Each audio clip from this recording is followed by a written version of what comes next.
De állj le, akkor nem mentünk. Menjünk. Menj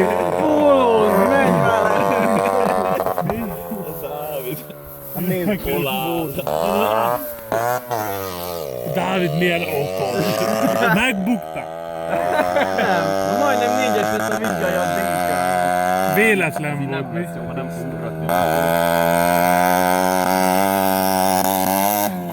Bassz meg, kurva is! Megégeti a lábad a henger. Bazd meg.